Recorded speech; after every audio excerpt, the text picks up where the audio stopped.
Welcome to the Learning Pines YouTube. We hope this video helps. In this video, I will show how to make fish using clay. First, gather your materials like polymer clay, a few basic sculpting tools, and a clean, smooth surface to work on. Begin by taking a small amount of clay and rolling it into an oval shape, which will be the main body of your fish. Then, gently pinch and flatten one end of the oval to start forming the tail, making it slightly thinner than the body. Now, let's add some character to your fish. Use a small, pointed tool or a toothpick to carefully create 2 eye sockets on the head, and then gently carve out a small mouth opening.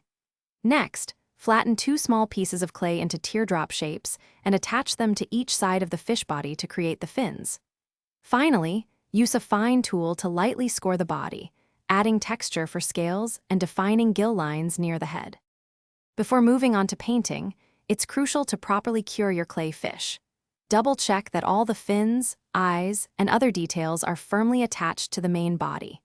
Then, carefully follow the specific baking instructions provided on your clay package, paying close attention to the recommended oven temperature and curing time. Once baked, let your fish cool down completely to room temperature before you touch it or begin any painting. Finally, it's time to bring your clay fish to life with color. Use acrylic paints to add vibrant hues, letting each layer dry thoroughly before applying the next. Consider adding details like iridescent scales or contrasting fin colors. Once your paint is dry, apply a clear glaze to give your fish a beautiful, glossy finish and protect the paint.